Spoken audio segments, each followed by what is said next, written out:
ನಮ್ಮ ಚಿಂತಾಮಣಿ ನ್ಯೂಸ್ ಕನ್ನಡಕ್ಕೆ ಸ್ವಾಗತ. ದುಡಿಯುವ ಕೈಗಳಿಗೆ ಶಕ್ತಿ ನೀಡಬೇಕು, ಬಿಟ್ಟಿ ಭಾಗ್ಯಗಳಿಂದ ಪ್ರಯೋಜನವಿಲ್ಲ ಎಂದ ಬಿಜೆಪಿ ಮುಖಂಡ ಜಿಎನ್ ವೇಣುಗೋಪಾಲ್ ಅಲಿಯಾಸ್ ಗೋಪಿ. ಕಾಂಗ್ರೆಸ್ ಸರ್ಕಾರದ ಗ್ಯಾರಂಟಿಗಳ ಬಗ್ಗೆ ಅಸಮಾಧಾನ ವ್ಯಕ್ತಪಡಿಸಿ ಬಿಟ್ಟಿ ಭಾಗ್ಯಗಳಿಂದ ಪ್ರಯೋಜನವಿಲ್ಲ ಎಂದು ಬಿಜೆಪಿ ಮುಖಂಡರಾದ ಜಿಎನ್ ವೇಣುಗೋಪಾಲ್ ರವರು ಅಭಿಪ್ರಾಯಪಟ್ಟರು.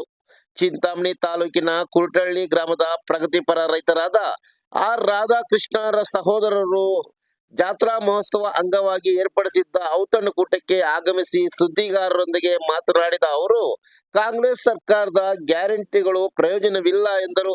ಈ ಸಂದರ್ಭದಲ್ಲಿ ಬಿಜೆಪಿ ಮುಖಂಡರಾದ ಗುಂಡೂರು ಜಯರಾಮ್ ರೆಡ್ಡಿ ಮತ್ತಿತರರು ಉಪಸ್ಥಿತರಿದ್ದರು. ಬಿಟ್ಟಿ ಭಾಗ್ಯಗಳು ರಾಜ್ಯ ಸರ್ಕಾರ ಆನೆಗೆ ಹಪ್ಪಳ ಹಾಕಿದಂಗೆ ಯಾವತ್ತು ಬಿಟ್ಟಿ ಭಾಗ್ಯಗಳು ಒಬ್ಬ ಮನುಷ್ಯನ ದುಡಿಯೋ ಮನುಷ್ಯನಿಗೆ ದುಡಿಯೋ ತಂದು ಕೊಡಬೇಕು, ಅವನಿಗೆ ದುಡಿಯೋವಾಗ ಸಹಕಾರ ಕೊಡಬೇಕು ಹೊರತು ನಾನು 2,000 ಕೊಟ್ಟರೆ ಪ್ರತಿ ಮನೆಯೂ 2,000 ಕೊಟ್ಟರೆ ನನ್ನ ಮನೆ ಉದ್ಧಾರ ಆಗ್ತದೆ ಅನ್ನೋದು ಕೇಂದ್ರ ಸರ್ಕಾರದ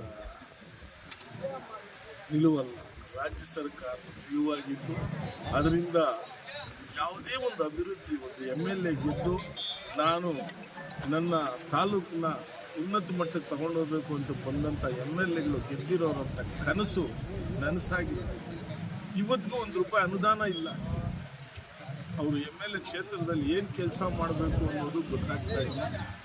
ಆದ್ದರಿಂದ ಈ ಬಿಟ್ಟಿ ಭಾಗ್ಯಗಳು ದುಡಿದಿರ ಅವರಿಗೆ ದುಡಿಯುವಂಥ ಶಕ್ತಿ ಕೊಟ್ಟು ಅವ್ರ ಮಕ್ಕಳು ವ್ಯಾಸಂಗಗಳು ಉನ್ನತವಾಗಿ ಮಾಡಿಸೋದು, ಅವರಿಗೆ ಉದ್ಯೋಗ ಕೊಡಿಸೋದು, ಇಲ್ಲ ಅವರು ದುಡ್ಕೊಳ್ಳುವಂಥ ಕೆಲಸ ಮಾಡಬೇಕು ಅಂತೇಳಿ ನಾನು ರಾಜ್ಯ ಸರ್ಕಾರ ಮನವಿ ಮಾಡ್ತೀನಿ.